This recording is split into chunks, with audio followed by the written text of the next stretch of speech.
won by the man who made that touchdown. It was won by a team, and every man on the team had a share in winning it. We're playing another kind of a game now, only this one isn't for fun. It's for keeps.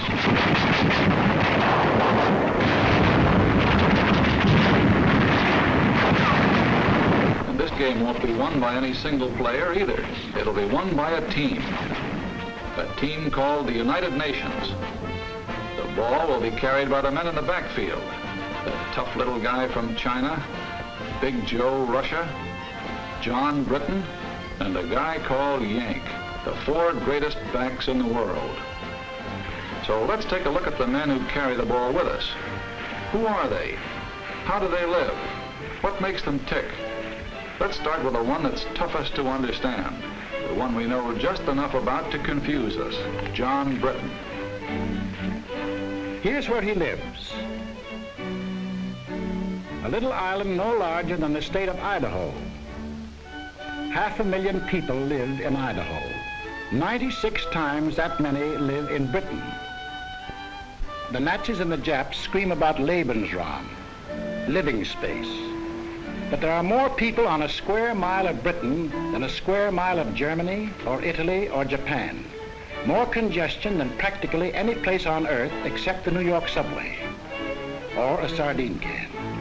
And that's a clue that explains a lot about John Britain. We build front porches on our houses because we didn't want to miss the chance to see our neighbors. But John Britain hides himself in a little box and plants a hedge around that to make sure he doesn't. Living that close to neighbors, privacy is part of the pursuit of happiness. And in the sardine can called Britain, they learn to get on with their neighbors. They have to. He's too damn close. That's why they have so little crime in Britain.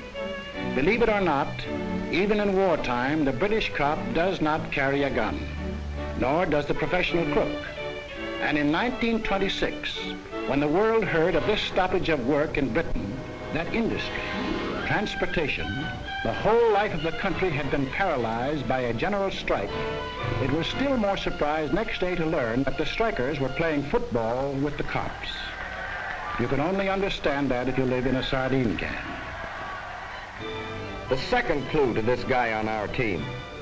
No part of Britain is more than 100 miles from the sea. Every day for hundreds of years, years of peace and years of war, John Britain has seen ships sail from his island to the 7 seas. That means that whenever John Britain wants to bust out of his sardine can, it's the sea that gets him. He's been busting out for hundreds of years, and that led to Australia, South Africa, New Zealand, Canada, and for that matter, the United States of America. How did John Britain get on our team? Remember 1938? The Yankees won the pennant. Wrong way, Corrigan. The last trains ran on the 6th Avenue L. Well, John Britain got excited about the same sort of things. The bet he had on the Derby, or, as he would say, the Derby. His job. His kids. Getting his exercise on his day off. Preston North End taking the football cup.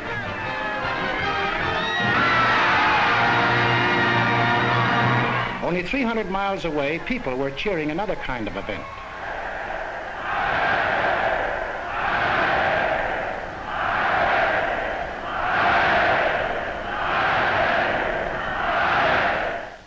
And in London and every other British city and town, they read about what was going on in Europe, and they got sore about it. But they were also pretty well determined to keep it none of their business. Then, this looked bad. The Czechs had a mutual assistance pact with France, and France had one with Britain. This might mean war, even though everyone was anxious to avoid it. They'd been through one war, perhaps been wounded. Hundreds of thousands of their brothers and friends had been killed. There was nothing beautiful to them about war, and they had no desire for another. In a last desperate effort to preserve peace, the Prime Minister today flew to Munich. All was well. Britain, France, Italy, and Germany were signing a pact at Munich, a pact in which the Germans agreed they had no further territorial claims to make. It was to be peace in our time. But it turned out to be a strange sort of peace. Hitler's first move was to break the pact he had signed. Wishful thinking was ended. Now they knew something had to be done about Germany. They approved the Conscription Act, the first peacetime conscription in British history, just as the Selective Service Act was the first in American history.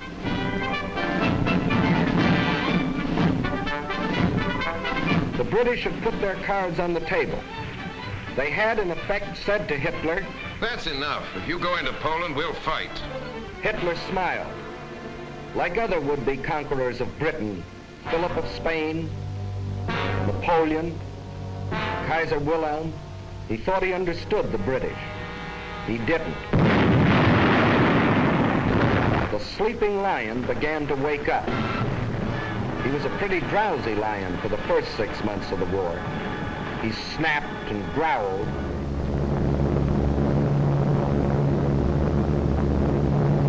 But he dropped more leaflets than bombs. He hoped that common sense would return to the German people and that they would throw out Hitler and the German warlords. Instead,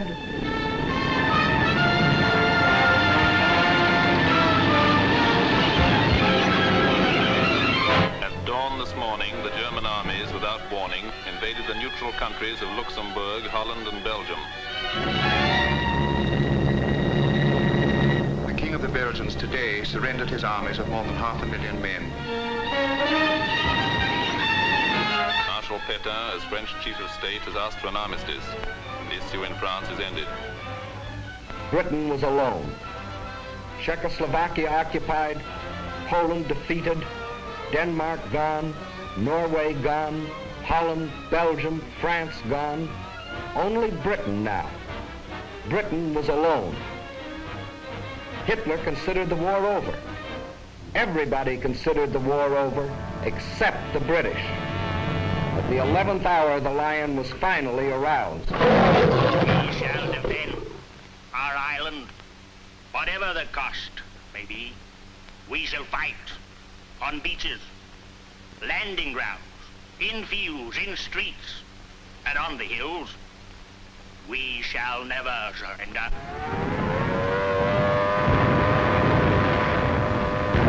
For a year, they took everything that the Nazis could throw at them. For one solid year, from June 1940 to June of 1941, they were the only major power fighting the greatest war machine in the world.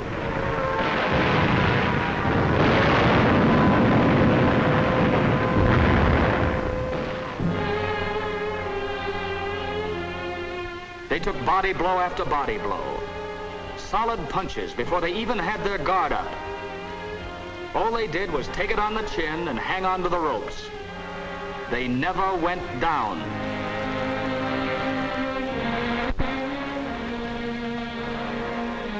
And while they buried their dead, they prepared grimly and defiantly for the day when they could strike back. There were no victories to cheer them on, just defeat after defeat. Some heroic, like the beaches of Dunkirk, or like the hills of Greece, where British soldiers landed to keep their pledge of honor to the Greek people. Landed knowing they were facing overwhelming odds. But some less glorious. Hong Kong and Singapore and Burma. But through all these long months, the British people were thinking and planning and working only for the day when they themselves could take the offensive. And that day came.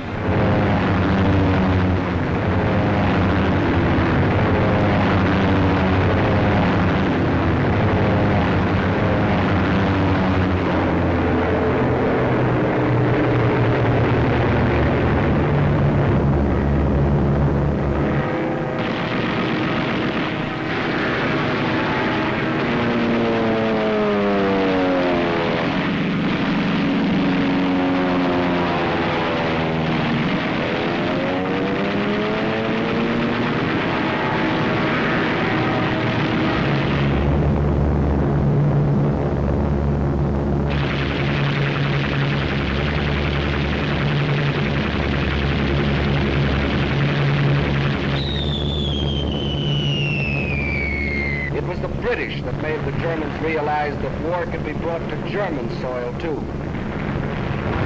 Day after day, night after night.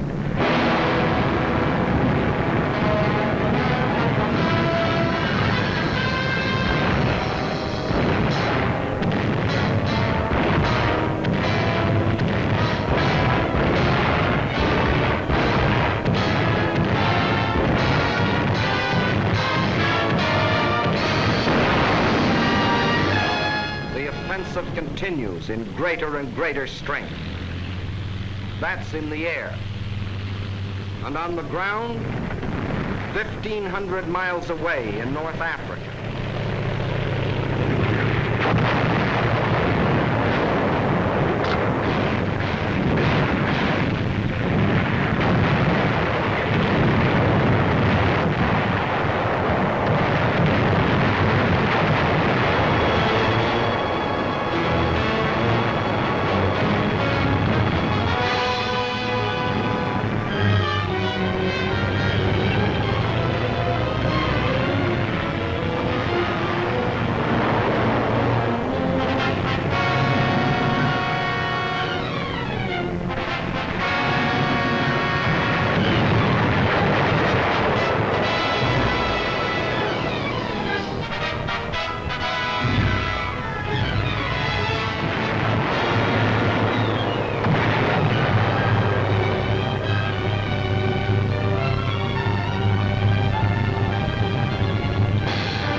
Miles in 122 days. 1,700 miles of sand and wind and enemies. Once more, the people of Britain heard their church bells ring.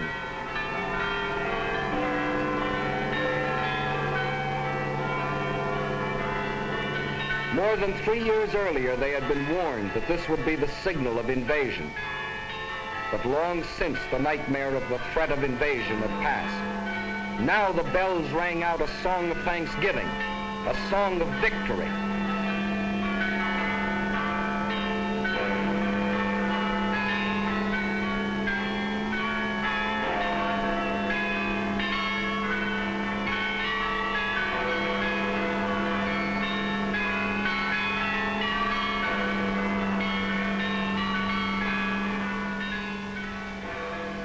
Now there's the plain and simple truth about Britain. But the fellow that calls the signals on the Axis team knows his only chance of winning is to split our team up. So his team plays a game at which they've had a lot of practice. A game which has conquered half a dozen countries for them. A game called divide and conquer. Men like these tell the British we aren't taking the war seriously. They tell the Russians we are letting them down. They tell the British the Russians will sell them out. And they tell us... It is manifestly ridiculous for the warmonger Roosevelt to tell the American people that they have anything in common with the British. On the contrary, they are different in every respect. Well, there are differences, that's true. For instance, we drive on the right side of the road. But in Britain, we go for baseball.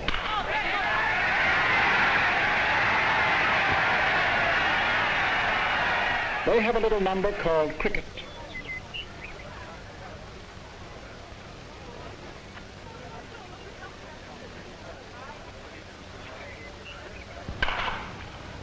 Very well played, sir. And anyone who ever drank coffee over there knows why there'll always be an England. Is your coffee all right, sir?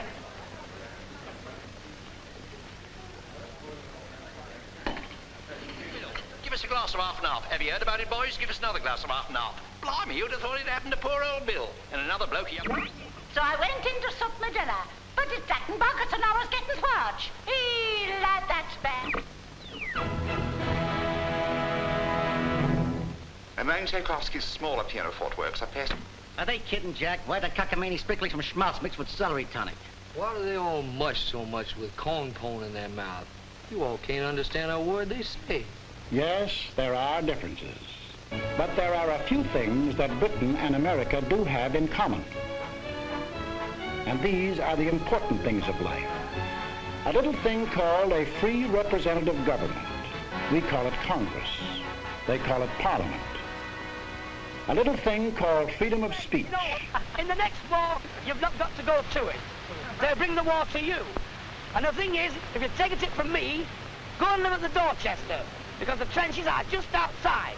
This meeting is called under the auspices of the American Workers' Party, an organization dedicated to the organizing of the working class of America. Freedom of the press.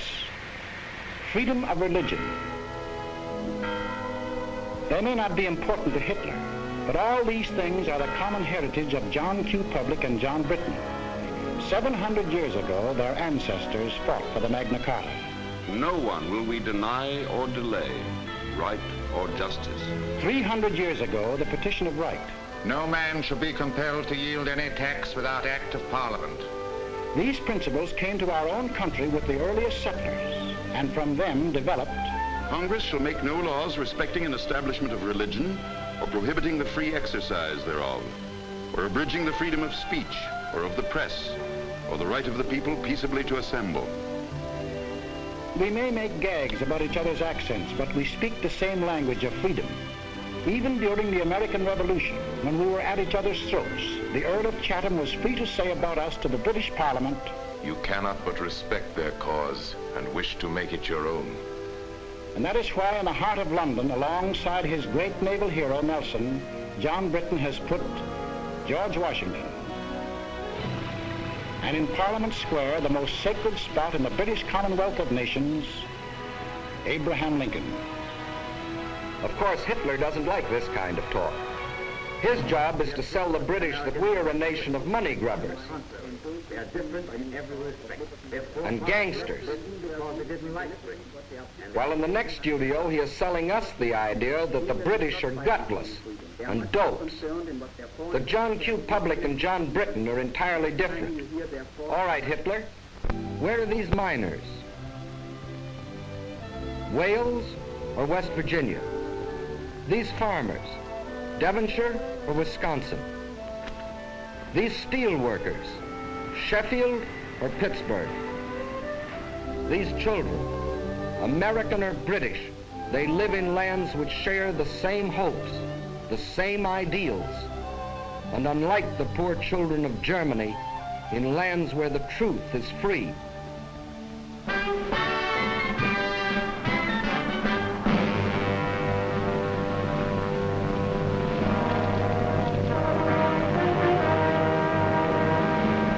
But let's not kid ourselves. Britain is not the United States, and the United States is not Britain. For instance, we don't go in for this kind of thing. They do. But there's no mystery about that. Remember our grandmother's house? It was old-fashioned, out of date, patched and altered to suit each new generation, and filled with family relics even grandmother couldn't explain. Well, John Britain has been living in his house for a long time. And that's why to us, who live in a modern house that we built ourselves to suit ourselves, John Britain seems slow-moving and cluttered up with ancient traditions. Kings, for instance. The present king rode to his coronation in the same coach, to the same church, for the same ceremony as his ancestors did. But the job he took on is very different from theirs. There have been some changes made, for the British king can no longer make laws or impose taxes or interfere with government. He and his family work as hard as any other citizen, doing the job that the people expect of them. Today, the king is the servant of the people and not its ruler. When an American is arrested and brought to trial, the bailiff calls his case the people versus John Doe. But if such a case were called in Britain, it would be the King versus John Doe. It means the same thing. Today, the British King is the symbol of the people. The British are great fans of the fellow in Buckingham Palace, but when they sing God Save the King, they're not worrying about his health. They mean God bless the British people. And the dukes and the earls? But in 1911, the people took away the last remaining power of the lords to block the action of the people's representatives. Dukes and earls don't run the country anymore. Today, there are only two people who do that. John Britton and his wife. They go to the polls, just as Mr. and Mrs. John Q. Public do here, and elect their representatives to the House of Commons. And there they fix the taxes and make the laws. And if John wanted to get rid of the lords, his representatives in Commons can at any time vote them out of existence. But John doesn't want to get rid of them. So he confuses us by keeping dukes and lords in a country where unions have long been accepted as an essential part of the democratic system, where the Labor Party, controlled by the unions, is one of the two great political parties, where longshoremen and railroad engineers have been ministers of the Crown, and where for 30 years he has had a system of Social Security even more extensive than our own. So when you read about Lord Louis Mountbatten or Lord Beaverbrook, former head of aircraft production, don't think they got their jobs because of their titles. They got them because they were the best men for the jobs. Just as Ernest Bevin, formerly a labor leader and now a member of the War Cabinet, Herbert Morrison, who started life as an errand boy and is now Minister of Home Security, got their important jobs because they were the best men for them. With the things on the surface, the unimportant things, their John Britton and our John Q. Public differ.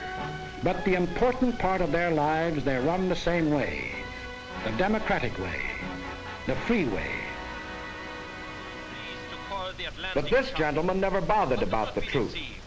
And when John Britton started carrying the war to Germany, he tried a new line. The warmonger Churchill only wages this war against the German people to save the British Empire. All right, let's take a look at that one. Here's the British Empire. And here's where the Germans were headed when Britain declared war.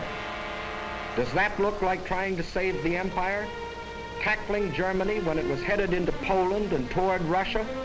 The one direction in which there were no British possessions? After Poland fell, Hitler hinted at peace with the British. This was the perfect chance to save the empire. But it wasn't saving the empire that the British were thinking about. The position of His Majesty's government in respect of any peace offer by Hitler. We are not, in any circumstances, prepared to negotiate with him at any time on any subject.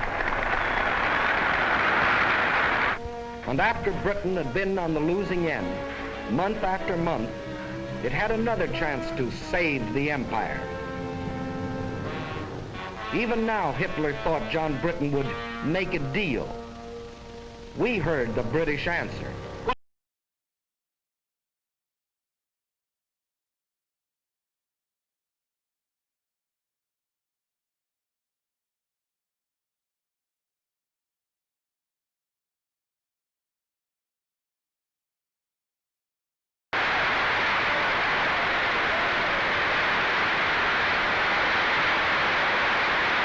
And let's take a look at this British Empire.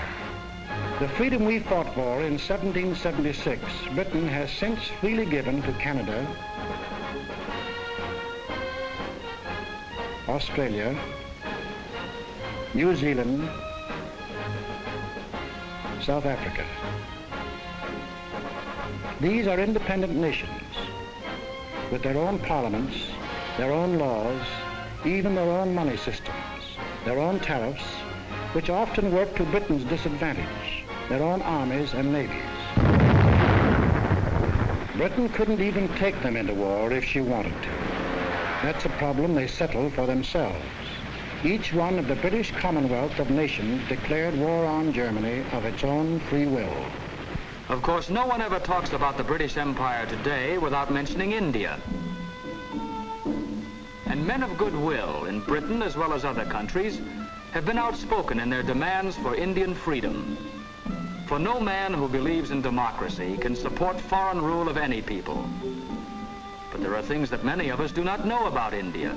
For instance, that India pays no taxes to Britain, either directly or indirectly. That the Indians fix their own tariff laws, frequently to Britain's disadvantage. That of the Viceroy's Executive Council, 11 of the 15 members are Indians. And in the courts, 10 of every 11 judges.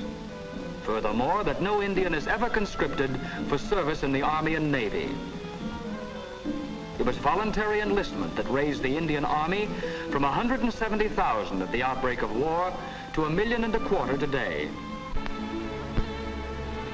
And on the subject of India, listen to the words of Field Marshal Jan Christian Smuts.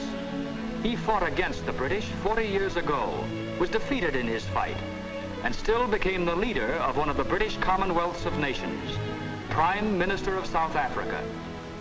India, if she will, can be free in the same way and by the same means as Canada, Australia, and New Zealand are today free sovereign states. Their peoples worked out a constitution for themselves.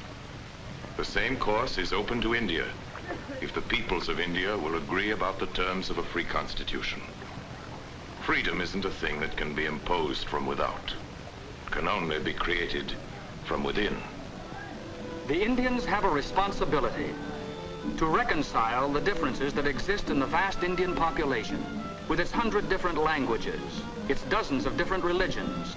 And on March the 11th, 1942, the British government placed itself on record and promised full self-government to India if India will work out a constitution that will satisfy its people after the war is over. But during this war, military leaders agree Allied troops are needed in India as an effective bloc by the democratic world to keep the Nazis and Japs from uniting. Further, India provides the bases for United Nations bombers to get at the Japs in Burma. In other parts of the empire, too, democracy stands on guard. If it wasn't for the British at Gibraltar, Malta, Cyprus, Suez, Alexandria, and they're hanging on to them regardless of the cost, and their drive across Libya to Tripoli, there would have been no American landing in North Africa.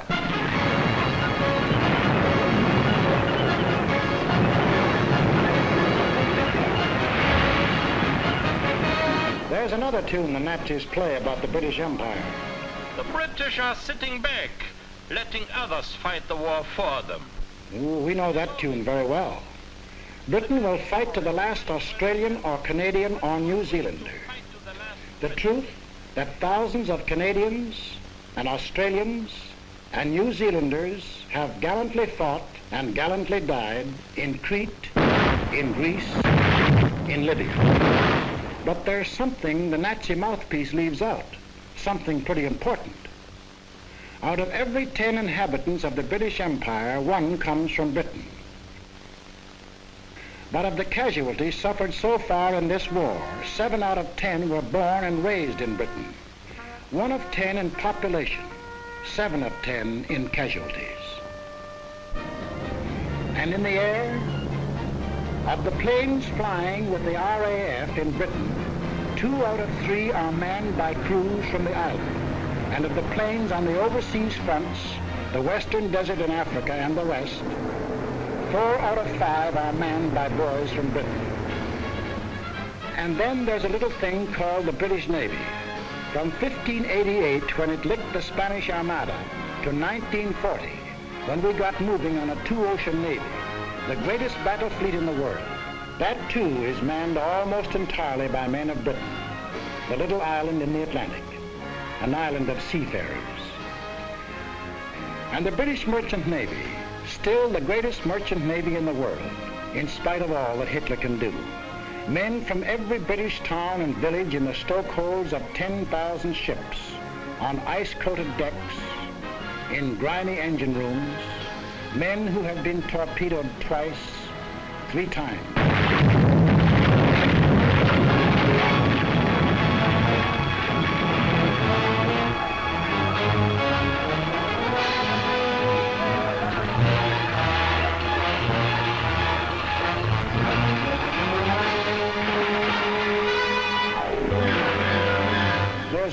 sailor who's been torpedoed 6 times and still signed on again. But we never hear about these things because of a curious character whose ways will never be completely understandable to an American. John Britton himself. He has an idea he shouldn't talk about himself and what he does. He calls it bad form. We call it damn silly. He'd say of a Spitfire, "Oh, she's not bad, little kite." But this man, the boss of the German Air Force, can tell us that the Spitfire has been the most deadly fighter in the world. And we certainly need an interpreter when this happens. Hello, Bob. Had a good trip? Oh, all right. All right. Except that he spent 2 days in the icy waters of the North Atlantic after being torpedoed on the way to Murmansk. See this man? His name is Whitten Brown. And this man, believe it or not, is the first man who flew the Atlantic non-stop. In 1919, 8 years before anyone else, he and John Alcock flew non-stop from Newfoundland to Ireland. But as usual, the British let it go at that, and Whitten Brown went back into obscurity. There's nothing wrong with John Britton that a correspondence course in showmanship wouldn't cure. For a moment, imagine that you're not American, but British. You'd still be in uniform, for in Britain, every man between the age of 18 and 41, unless he cannot be replaced at a vital workbench, is already in uniform. Your old man, too. He's had to quit gassing about the last war, for they're now starting to draft men up to 51. Dependents or no dependents. If you've got yourself into this mess, your draft board will say, "Frightfully sorry, old chap, but you're in the Army anyway." And your kid sister, if she isn't a sailor, or in the Air Force, or the Land Army, or a ferry pilot, or in the fire brigade, she's probably in the Army, for they've drafted unmarried women up to 30. And even if she's married, every woman up to 41 can be drafted to work in war plants. And it's a real draft, for 8 million workers, men and women, can't quit their jobs or be fired without government permission. Britain is only 20 miles from German guns and German planes. Everybody, man or woman, young or old, is in the front line.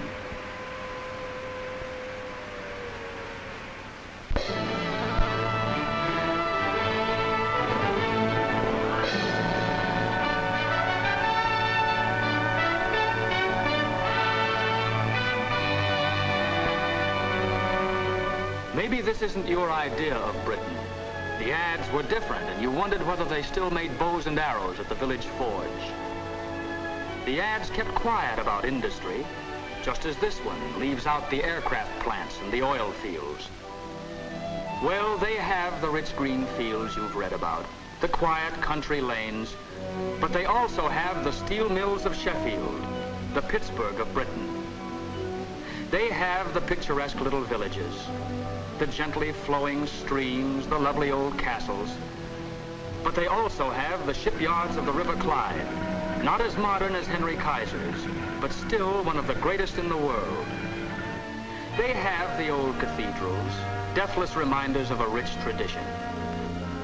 But they also have the great industrial cities of Birmingham, Glasgow, Manchester, Leeds. They seldom, if ever, saw an American tourist, but they made Britain, even in peacetime, one of the greatest industrial powers in the world. And in wartime, even as late as July 1942, this little island, no larger than the state of Idaho, was making more war goods than we were. Maybe you thought John Britton sat there and waited for us to send him planes and guns and tanks. Well, he's deeply grateful for what our Lend-Lease did for him. It saved his skin when he was in a tough spot. But today, Lend-Lease works in more ways than one. For today, John Britton himself furnishes planes and guns and tanks through the same Lend-Lease to us, to Russia, and his other allies all over the world. In Britain alone, our forces have received, free from the British, 1.5 million tons of food, clothing, and munitions, and 2.5 million tons of other materials. There's another thing you ought to know about Britain. If your unit gets sent there, you probably won't be invited out for supper or for a drink. That's not because the British don't want to entertain you. They haven't anything to entertain you with. Britain is mobilized for war, total war, and that means an end to civilian supplies. If you were a Britisher, you wouldn't expect your girl to use lipstick. There isn't any, except what we bring over as bait. She wouldn't be smartly dressed, for clothes are rationed, severely rationed. It's very unlikely she wears stockings, for if she bought a pair of stockings a month, that would be all the clothes of any kind she could buy. That's some rationing. We think our gas rationing is tough, but John Britton gets no gas at all. He goes to a pub to buy a bottle of whiskey. The pub keeper laughs in his face. Grain is needed for industrial alcohol. Industrial alcohol is needed for munitions. And nearly all the reserve stock of British whiskey is kept for sale to America to pay for the goods Britain buys here.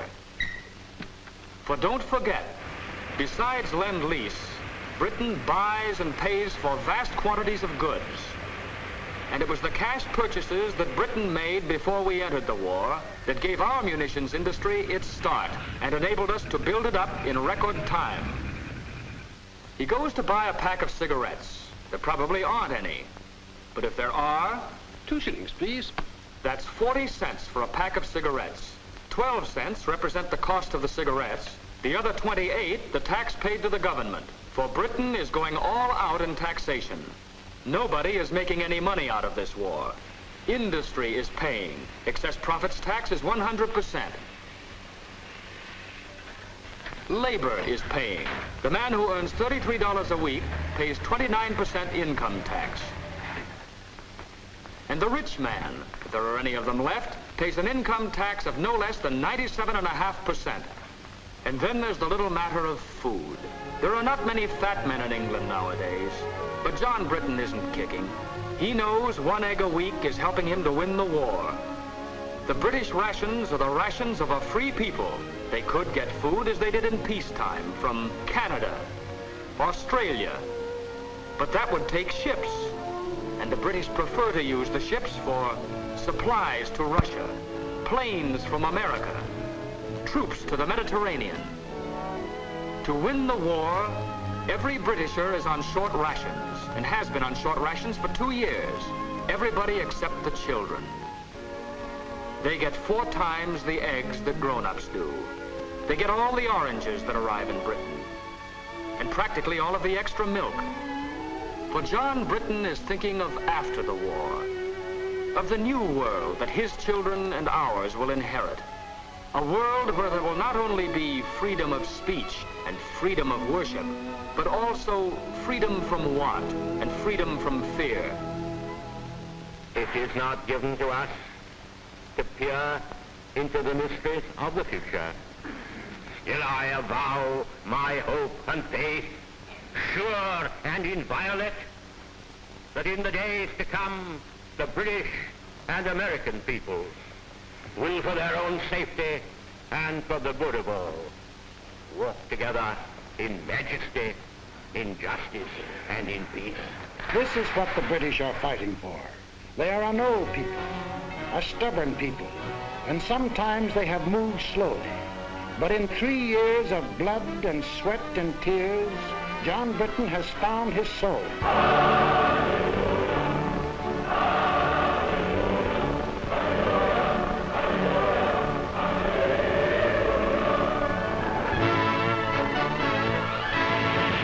Now he is tough. Now he is determined, and now he knows where he is marching, to victory and to a new world. He's a good man to have on our team.